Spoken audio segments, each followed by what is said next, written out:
Hillary has been lengthening her excuses as to why she lost the election. She didn't really lose the election. It was stolen from her by, I think it's up to 24 different excuses she has now.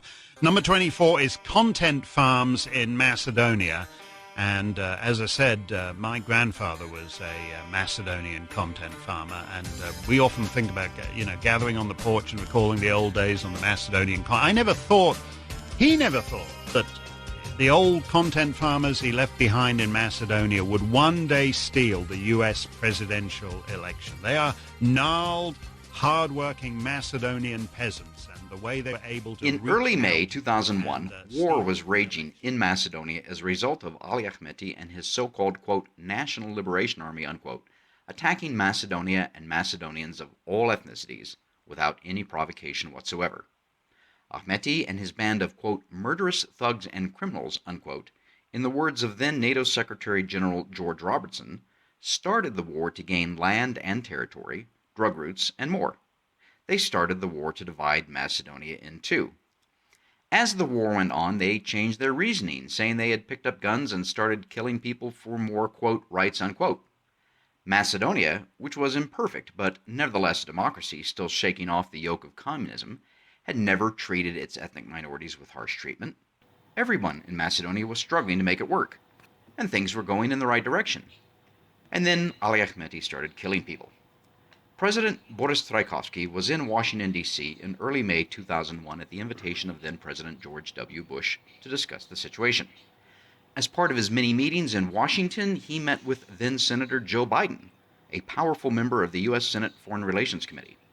After discussing the situation with Biden, Biden told Tchaikovsky, quote, "This is not about what is right or wrong. This is about what is possible," unquote. To Biden, it did not matter who was in the right and who was in the wrong. He just wanted the war to stop, even if that meant giving in to Ahmeti and his murderous thugs and criminals. We'll discuss all of this and more on this episode of the Macedonian Content Farmers Podcast. I'm Jason Miko, coming to you from the foot of the glorious mountains in Catalina Mountains in Oro Valley, Arizona. Where am I, actually? In a completely new country, buddy. Yeah, exactly. Well, in a way it is. And this is Cvetin Šelimanov, and again, yes, where am I? Is it Macedonia, North Macedonia, the province of Vardarska or whatever, yes. But you're in the Republic of Macedonia, I know that. Absolutely. And I'm in the United States of America, no matter who's in charge. For how long as they may last. For how long, yes. So with that mix-up on this podcast, episode 92 of the Macedonian Content Farmers Podcast, we are recording this on Sunday, November 8, 2020. Got that right. Mm-hmm. The election was finally called here in the United States yesterday on Saturday. Naturally, as is our tradition here in America, it was called by the media. The media determines who the president is. And they were all on a Zoom call all at the same time and said, okay, are we ready? 3, 2, 1, go. And then they all made the declaration that Joe Biden was president. And and all leaders were waiting to endorse him. And exactly, yes. So that's kind of the way it looks. There's still some votes to be counted in some of the states. It does look like Joe Biden has won the presidency. My home state here of Arizona, which it's a matter of personal pride, I think we're only 18,000 votes behind Trump-Biden. Biden's ahead by Trump by about 18,000 votes, but there's still, I think, 50 or 60,000 votes still to count, believe it or not. The whole issue of counting votes speaks to another issue, which we can talk about or not, doesn't matter to me, but just a matter of personal pride, I do hope that Arizona does go for Trump. I voted for President Donald Trump. If I can just say, I've had a lot of foreign friends, ask me over the past couple of days what's going on various, on Facebook and Twitter and Viber and email, etc. And I, if you've asked me and I haven't responded, I apologize. I have just been busy, and so this is an opportunity to kind of explain what is going on here, what happened, what's going to happen in the future, etc. Even though we are going to talk about the United States elections, we are going to talk about what this means for Macedonia and the region. And that's why I had that monologue then about what happened nearly 20 years ago. My goodness. Because Joe Biden does have, as a member of the Foreign Policy Committee in the Senate for 8,000 years, and as vice president, he does have a record on his position on foreign affairs and things like that, even though he was never really stellar in any way, shape, or form. But anyway, what is? Let me ask you. Let me start. Let's talk about what the reaction there in Macedonia has been. First, with the leadership, I think they've all reached out and congratulated him. Yeah, almost immediately with the leaders of like Macron and Boris Johnson and the EU Commissioner, etc. It was obviously a global, worldwide, coordinated thing. As soon as your main TV stations called it for Biden in a coordinated campaign, all the leaders followed, and Zaev Pendarovsky immediately, and very shortly after, to my not surprise, but unease, Vmerod and I also congratulated to Biden. It was practically like a message: please stop staging colored revolutions in our country and stop attacking, arresting, and beating us up from Vmera, because we know Biden was deeply involved not just in the 2001 attack on Macedonia, which you spoke of, but also the 2015 colored revolution and the ongoing political what should we call it, seizure of power by Zoran Zaev in Macedonia. So yeah, they all congratulated him. The people are, everybody says, okay, it was rigged, especially given our experience with the referendum in Macedonia, the recent elections, the criminal investigations against Vmera, very selective, very obviously endorsed and led by the US Embassy here. Everybody says, okay, this is the same thing that was being done to Macedonia, but on a slightly greater scale. People like to say here they were training on us to see what flies, and then they're using it on themselves now. Yeah. They being the deep state, the U.S. political, diplomatic, security establishment. I noticed that both Zoran Zaev and Nikola Dimitrov posted their congratulations with pictures of themselves with Joe Biden. Of course, they want to immediately make that connection, saying that we are simpatico, we're buddy, etc. Yeah. People are responding with pictures of Biden with Gruevski, but when Gruevski was there, he was not there to grovel or to beg to be made prime minister. He was there in 2011 to say no, when Biden and Hillary were pressuring him to accept the name change. And then he went again during the colored revolution, at actually a time when Vmera was doing well and fending off the pressures from the protesters and the U.S. Embassy here. So it was more, I remember the mood, it was more like, let's put an end to this because you lost for all intents and purposes. This was the feeling in Macedonia at the moment. And obviously then, Trump won in November, but then we had elections, and we really thought it's finished. But then we had the elections in 2016 when it turned out that the U.S. Embassy was planning this switch of Albanian voters from their Albanian parties to SDSM. And then shortly afterwards we realized that nothing is changing in the U.S. foreign policy, at least with regard to Macedonia, that Trump is not really in charge, as he wasn't for the next 4 years, and people like Biden continued to run things here. Well, let's talk about that the implications for Macedonia and the region under a Biden Harris, or maybe it's just a Harris and whoever her vice president is, administration for a minute. Although first I have to tell you, when President Ivanov came out here to Arizona in 2013, he went up to John McCain was still alive, and President Ivanov had been invited up to Sedona for the McCain Institute's big wingding that they do every April, and Joe Biden was there as vice president, and I was the honorary consul for Macedonia, so I went with the delegation up there, and there was a cocktail hour before the whole thing began, and I was with the delegation, and President Ivanov, rightly, of course, and on all the other parts of the members of the Macedonian delegation, went up and shook his hand and got a picture.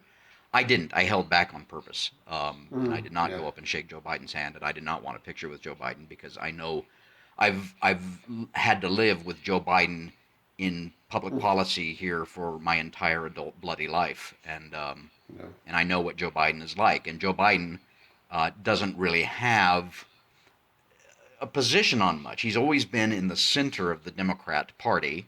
I won't call it the Democratic Party because it's not democratic, but he's always had a position in the center of the Democrat Party. And whenever the party moves one way or the other, he moves with it. Now, the Democrat Party today has moved very far leftward.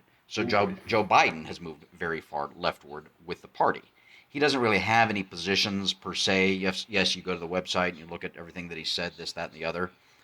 But it has become increasingly more left over the years. For instance, just on the important issue for conservatives, at least, of abortion, pro-life. We're pro-life. We believe that life begins at conception. Joe Biden used to be pro-life. He's Catholic. He still says that he's personally pro-life, but how far be it for him to impose his position on anybody else. But I thought that's what leading was about, is that you take a position and then people follow you, not the other way around. But Joe Biden has become increasingly pro-abortion in any and every circumstance over the year. That's on domestic issues. On foreign policy issues, we know, as you mentioned, that he has supported the color revolutions wherever they have been. I do find it funny, since we're talking about Macedonia, and since Hashim Thaçi, the former president of Kosovo, was just indicted by The Hague, that it was Joe Biden who called Hashim Thaçi the George Washington of Kosovo. And as far as I know, George Washington was never convicted. First of all, he won the war, and so he was never convicted by the British or anybody else, and was the founding father of our country. So that kind of shows you Joe Biden's his judge of character. Yeah. But in terms of what a Biden-Harris or a Harris and her vice president administration, because Joe Biden, he's not going to make it more than 2 years as president, assuming he even gets to the inauguration. But what that administration would look like, again, like you said, we thought Trump was going to change U.S. foreign policy in Macedonia and the Balkans over the past 4 years. He didn't, and that is because, and fill in the blank here, administrative state, managerial state, bureaucratic state, deep state, whatever state you want, is in control, not the president or the vice president. Most of the people in the United States State Department are career. They've all went to Harvard, Yale, or one of those elite Ivy schools. They all have the same worldview. They're all far left. They're all 95% of them are atheists. And they have a good life, and they want to keep it that way. And they don't actually care what the president or vice president or the administration says. So they're going to pursue their agenda in concert with their colleagues in the European Union and NATO. Yeah. So in terms of what an actual Biden administration will do for Macedonia and the region, I don't think much will change. I don't know. I mean, listen, he is definitely going to bring a lot of people who are involved in the Balkans for so long into the administration, and there is obviously a very outsized number of Balkanologists in U.S. because, and especially in the Democrat Party, because Clinton was in charge for the first time in a while after Republican presidents during the Balkan Wars, so everybody was, their top diplomats were coming here. So you have the same story about wearing helmets and being shot at in Bosnia from both Hillary and Biden. There were pictures of him on a Bosnian tank, Dukaki style, recently. So there's just so many of them who were doing this, who have Balkan chops. Where there are so many more important parts in the world. It's really preposterous at this point. But this is, to some extent, our own fault due to the collapse of Yugoslavia being such as it was, that we just practically gave too much room for these people to take over, and practically household names in this region. So yeah, I mean, whoever, even if he's personally not involved, and even if Kamala is not interested, obviously, in learning about the Balkans on the fly, getting involved in foreign policy, I mean, definitely Biden will not give the Balkans as a portfolio to Kamala the way, I don't know, Obama gave Biden Ukraine, and we saw how well that turned out. Yes, yeah. So Biden will have someone else doing this thing. He might even keep Philip Reekers. There is really no reason why change him. Well, yeah, Phil's career, so he's going to be there no matter what, in whatever position. So He'll I'm just declare. I was always against Trump. He'll declare something. yeah, of course, yeah, no, I was, no. Phil Reeker will do whatever it takes to remain in the State Department and continue up his career as long as possible because he's not loyal to anything or anyone but Phil Reeker. Same thing with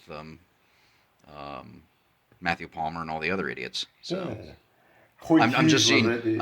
I'm just seeing the tweet you just retweeted from Team Albanians of Yeah. the Kosovo artist making a image with Yeah. grains and seeds of Joe Biden. That's interesting. So pathetic. I mean, okay, to be fair, they owe a lot to Biden, as you explained in the intro, and to the Democrats in general.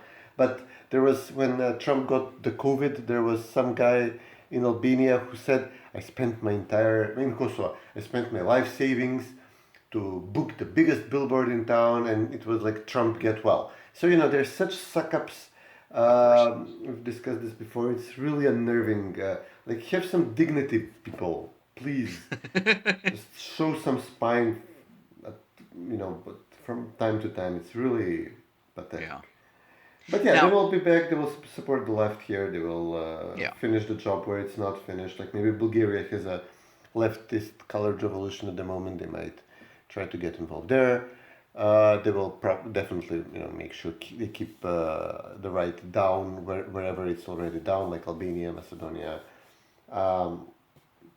I'm not sure if they're going to try and tackle Kosovo, but can they do? I mean, maybe start a colored revolution in Serbia as well and try to force Vucic to accept some change. And again, when you say they, we're talking about the State Department, basically, together with their friends in whatever, the CIA, the EU, NATO, etc. So And the Clinton and Biden crime families, because now, Biden definitely earned the distinction to be declared into a crime family after the last few weeks of the election. that's true. Yeah, I mean, you got to feel for the guy. Hunter Biden is a very troubled young man. I think it's. I hate to point it out, but I feel compelled to point it out that after Beau Biden, the good son, passed away, Hunter dated Beau's widow for a while, which is kind of icky when you think about it. But Even in West Virginia, they would say, come on, dude. Seriously. Or in Kosovo, yeah. to use a Balkan version of yeah. West Virginia. But anyway, but yeah. So for right now, I mean, obviously, Harris Biden or Biden Harris or whatever it's going to be, they're going to have to focus on domestic affairs. Just to dial it back a little bit, coming back here in terms of shaking out the results of the U.S. elections, the Senate right now, well, the media refuses to call 2 Senate seats that are going to be Republican, but the media, that's what the media is supposed to do. So it'll be 50-48. There'll be 2 special elections, runoff elections in Georgia on January 5, which will determine whether or not it's 50-50 or 51-49, Republican or Democrat, one way or the other. Republicans, we have a good chance of winning at least one of those 2 seats. It would be good for the country if the Republicans control the Senate, because that then creates gridlock with Cocaine Mitch McConnell as the Senate Majority Leader, blocking a lot of Joe Biden's agenda. So there's that. It will Yeah. be better if you give them the Senate as well, like Trump had it in the first 2 years. But Trump was completely scattershot all over the place, did nothing except that tax cut. And then let them implement what they want for 2 years. No excuses now, you have it all, do what you will. And then, you flood them in the midterms. Although, as always, when they are in charge, the damage they do is permanent. You can't now revoke Obamacare or anything else. But maybe just give them. The American people did not vote for this. Obviously, I mean this was either a very fraudulent election or very close election. But maybe give them a COVID vaccine for liberalism, for wokeness. Just okay. Well, This is what it is. yeah, no, I see what you're saying, but I since I live here, I'd rather not do that.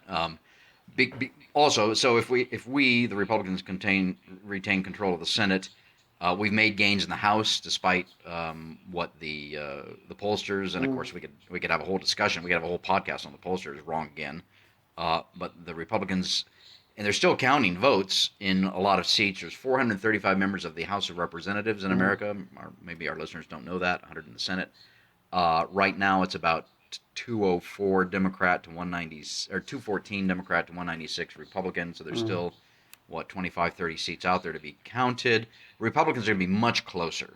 And in 2022, hopefully we'll come back and take the House and add more seats in the Senate. In 2024, come back and take the presidency again. I know that that's not what people want to hear. We're just still, we don't even have a new president yet, technically, and we're already talking about 2024 and 2022.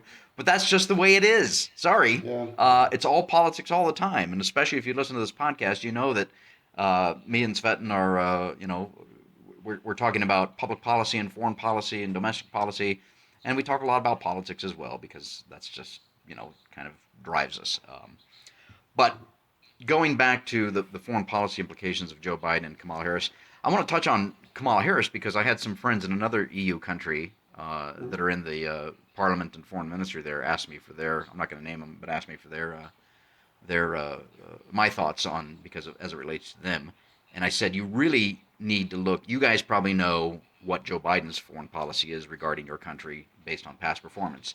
But I said, you've really got to figure out what is Kamala Harris's position on all of these foreign policy issues, because she doesn't really have one and nobody knows much. We do know that she's extremely far left. Probably of all the candidates that ran for president on the Democrat side in the primaries, with the exception maybe of Bernie, who's an actual socialist, she is probably the most far left. And Chief Pocahontas, Elizabeth Warren.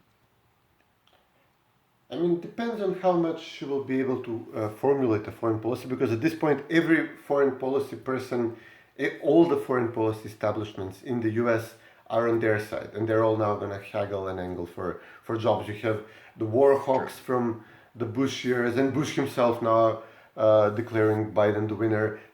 All of his people are going to ask for a job. All of the, liberal interventionists of the Clinton years, they're going to ask for jobs. And you have the Biden, as you said, the Sanders people who are no wars, never, gleefully posting pictures of injured, cartoons of injured American soldiers, and supporting WikiLeaks and Glenn Greenwald.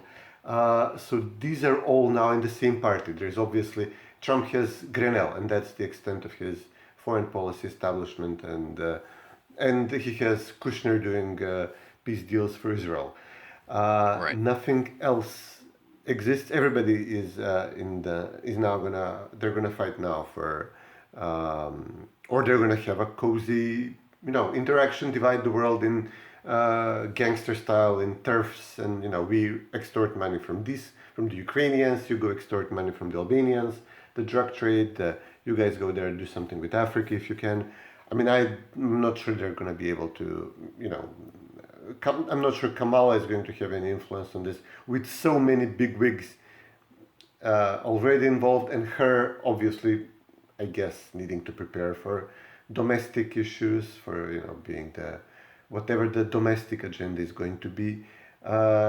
She will be the person to deliver it, I suppose. I mean, there's no point giving major domestic policy achievements, naming something Biden care. What's the point of that? Right. You give it to Kamala, and then she runs on it in 4 years if you're satisfied with her, and if you think you can control her. Again, talking about the deep state. Yes. Pulling the shots. Yeah. Now, there is going to be a civil war. It's already started within the Democrat Party and the far left, like people like Alexandria Ocasio-Cortez and others like her, and their friends in the media. Jennifer Rubin, who's a Washington Post columnist and MSNBC contributor, has already talked about literally making lists of Trump supporters. It's very Marx. It's Stalinist. It's not Marxist. And I'm pretty sure Jane Rubin will be on AOC's list and vice versa. Yeah. Oh, yeah. Well, that's because the revolution always devours its own. So, but there was a phone call amongst members of the House Democrat caucus. Almost said it wrong. Democrat caucus just a few days after the election, in which there were accusations and counter-accusations flying back and forth between those who said, we never should have talked about socialism, we never should have talked about defunding the police, And on the other side, they were saying we should have talked more about socialism and we should definitely defund the police. So, to use your phrase, it's going to be glorious. Oh yeah. To watch them fight. So yeah, this is what I'm saying. Other. Try implement this. Let them implement this for at least a year, and then just count the dead and tell them, okay, we gave you. Otherwise, they're never gonna stop saying, well, we never tried. What could have been will always be in the minds of the left in the US. Just let them try it once, and survivors gather here on Monday, and or maybe a full-on secession. I mean, they're geographically well concentrated. You're geographically well spread out. You can easily have a very nice country and rimmed by a few. What was the movie with Kurt Russell? Exclusion zones. No, the one with when New York is like a prison. Oh, Escape from New York. Yeah. Yeah. Escape from New York. Yeah. That's also doable. That's also what? It's also doable. Yeah, true. Yeah. We will see. All right. Well, that's a lot on the elections here and whatnot. Probably maybe more than people want to hear. Although one final point, because I was thinking about this morning, and I get the feeling that a lot of our, and I'm speaking as an American here, a lot of our American, European friends don't quite understand why 70 million people voted for Donald J. Trump. And as I tried to explain to my friends in that EU country that asked me for my thoughts, I have, you know me, Cvetin, I got a full set of teeth. They're pretty good. I don't have a mullet. I don't have a southern accent. I have a college degree right here on my wall. I'm not one of these backwards knuckle-dragging troglodytes that the left likes to say that Americans who vote for Donald Trump are. For me, it was transactional. I know that Donald Trump is rude and crude and narcissist and egoist, etc. And yet, under 4 years of Donald Trump, we had 300 originalist judges confirmed at various levels. We had tax cuts. We grew the economy by cutting unnecessary regulations. He was one of the most pro-life presidents ever. He actually went to the annual pro-life march in January. No Republican president's ever even done that. On foreign policy, he moved. I have this funny little quirk, Cvetin, and then I believe that not only should people be called by the name they call themselves, like Macedonia and Macedonians, but their capitals should also be recognized. And Israel's capital has always been, is, and always will be Jerusalem. And Republican presidents in the past always said, yes, we're going to get around to recognizing it. And Donald Trump did, and moved our embassy to Jerusalem from Tel Aviv, and then arranged for at least 2 Arab countries to make peace with Israel. And that is going to continue unless Joe Biden screws it up, which he probably will. And I can just go down the list. And so those are just some of the reasons why I voted for Donald Trump. Because that fits, that is part of my agenda and part of my worldview. And Joe Biden is opposite of all that. We're already looking at what he is planning on doing in his first 100 days of office, which is a typical measure, I think, globally now in politics, at least in democracies. What are you going to do your first 100 days? And he's going to just so our listeners know, here in the United States, the administration, the president, obviously has to work with Congress to get legislation through, but increasingly presidents, and Trump did it, and Obama really did it, and others, it's called executive orders.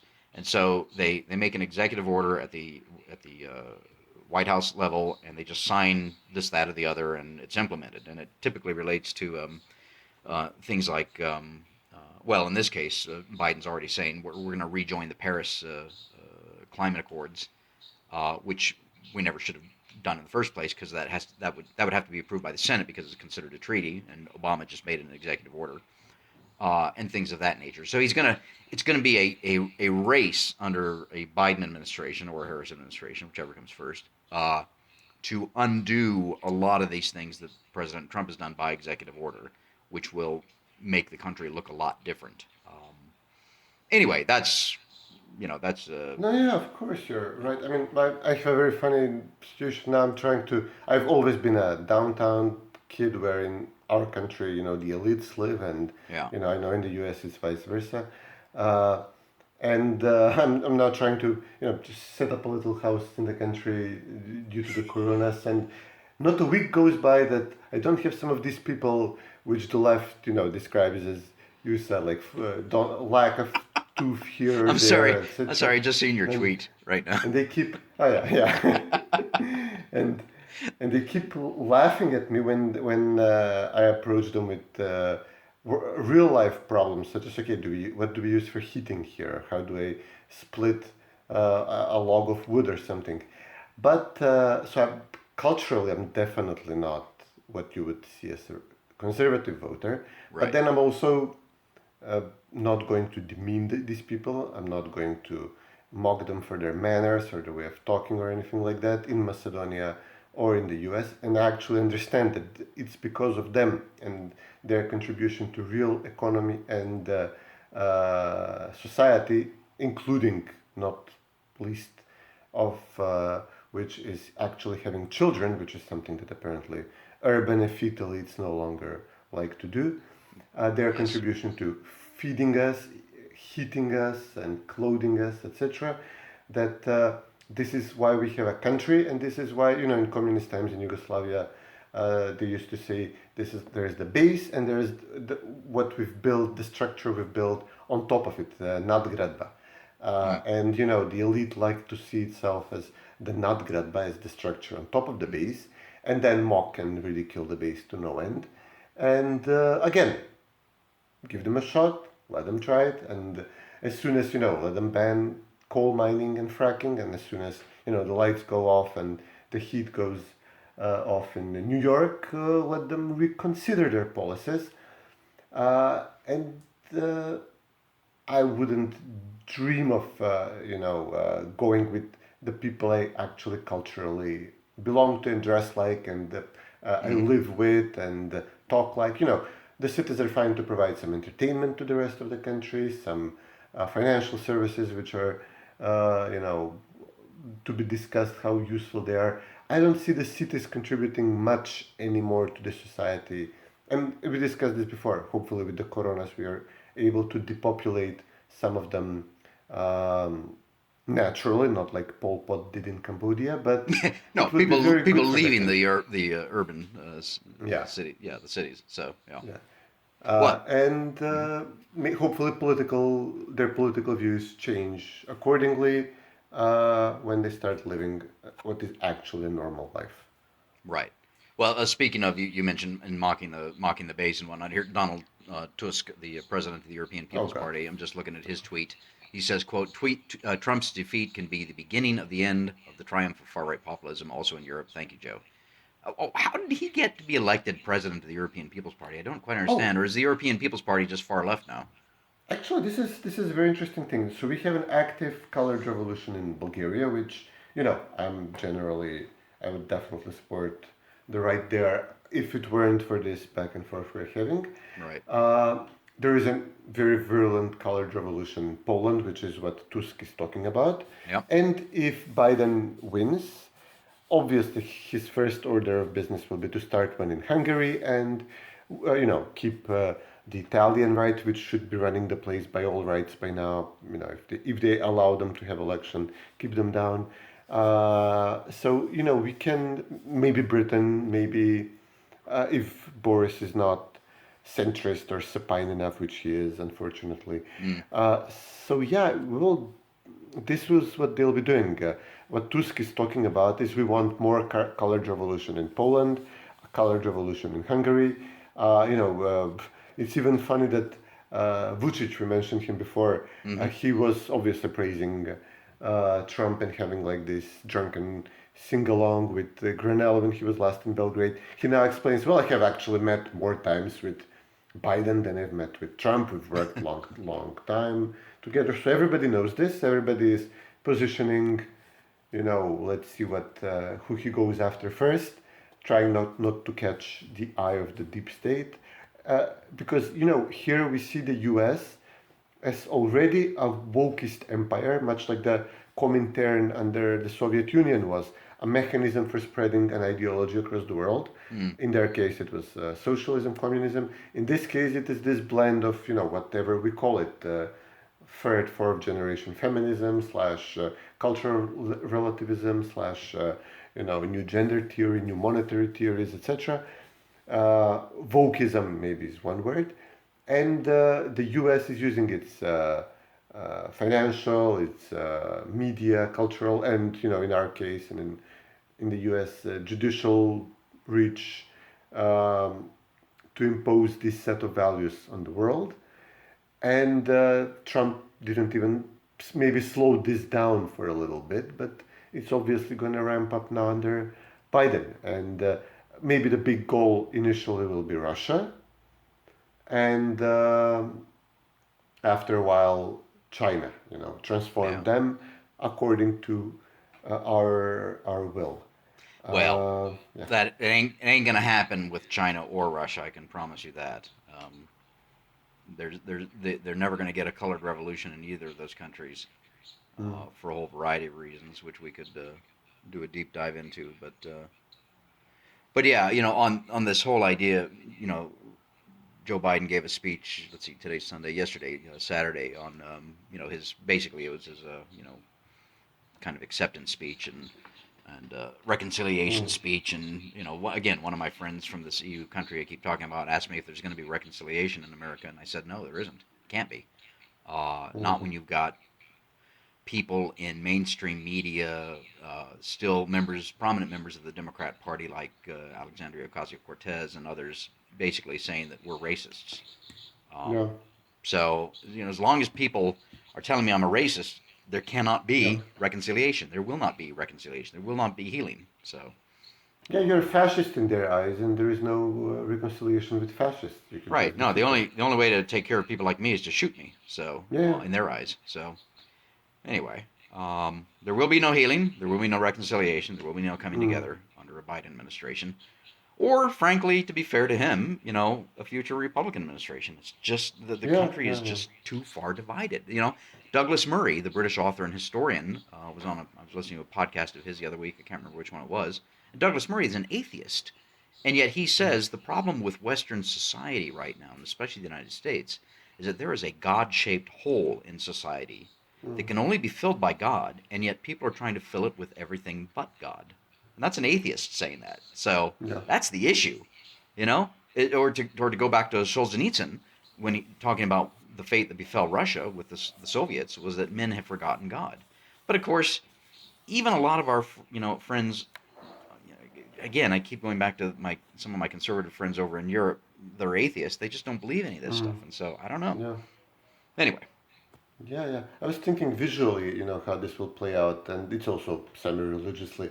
They will need something to, exercise the Trump demons from the earth. So how far are you from the wall? From any section of the wall, especially something that was built by Trump? Because I'm pretty sure they're gonna, like the colored revolution here, or the colored revolution in any of the U.S. cities recently toppling statues of Washington and Jefferson, etc. I'm pretty sure that Biden is gonna have a section of the wall torn down, like with a big flashy show of force. They were kicking an effigy of Trump through New York yesterday, I think. They might try to buy and rename the Trump Hotel in New York and in DC and the New York towers, or maybe burn some of them. I mean that's also not during some of the riots. That's also not out of the question. But yeah, I mean it's going to be a revolution. The riots will continue. Yeah, and they're gonna look for. Well, okay, maybe it's not religious, but it's going to be like a Orwellian period of hate toward a person. And then we'll see how it develops. Do they go to the suburbs, and then the suburbs shoot back, or do they try? But I don't think there's going to be an organized resistance from the right, like there would have been if Trump had won and he did win for the record, and then it was stolen from him. Mm-hmm. I think it's going to depend on how deeply the Biden administration asserts itself onto the states, like actually banning fracking, imposing healthcare mandates, education mandates. Like now you have to teach, our new theory and something or other, gender, or flashy new gender theories. So, you could tone it all down. You could step back from it if, like, Clinton was elected, but then he lost the Congress immediately, and then he was a very centrist, even conservative, Yeah. left winger, etc. But that was nearly 3 decades ago. Yeah, Everything has changed. yeah. That is never coming back. But yeah, Look, but if he loses the Congress, and he doesn't overuse the executive right. actions, But people could come. We could live with this, yeah, Like if but he pushes. that's not going to happen, and so much of it has to do with the ascendancy of the cultural left and their winning of the cultural wars. Yeah. Here's Michelle Obama from yesterday. Mm. Let's remember that tens of millions of people voted for the status quo, even when it meant supporting lies, hate, chaos, and division. We've got a Mhm. lot of work to do to reach out to these folks in the years ahead and connect with them on what unites us. That's that's very nice, flowery words, of course, but it means absolutely nothing because their idea of what unites us is this: you people that voted for Trump will believe Mm. in what we believe, and that will unite us. That's their entire attitude. So Yeah. that's not going to happen. Again, there will be no reconciliation. Yeah, it's going to be bend the knee, like the European leaders and Yeah. especially Balkan and Eastern European leaders are now told bend the knee. And Orban eventually congratulated Biden a day late, and everybody was keeping tabs. Uh, okay, is he gonna seriously going to avoid this? Is he going seriously not going to bend the knee? And Janša, the Prime Minister of Slovenia, he initially congratulated Trump, and then now he's saying, okay, let's wait till everything is counted, blah, blah, blah. Poland is saying the same. Janša is saying, oh, it's very curious how all of a sudden all the TV stations declared the winner, and the Americans allowed the TV stations to declare a winner. So the message is going to be bend the knee to the leaders of the world, bend the knee then to the individual citizens. Now, obviously initially prominent Trump supporters, and then they're gonna. We've seen this in all communist countries. They eventually go down to the last person. But you have guns, so. Yes, thank you. I was just going to bring that up if you didn't. This is the difference. I mean, we are a weird and unruly people, and we always have been. We were born in that, and we continue in that, and we will always be that way. And that's what makes us, to borrow a phrase, that's what makes us exceptional, Yep. and that we will not put up with that. I know my people, and this is the way that will happen. To quote the Daniel Day-Lewis movie, there will be blood.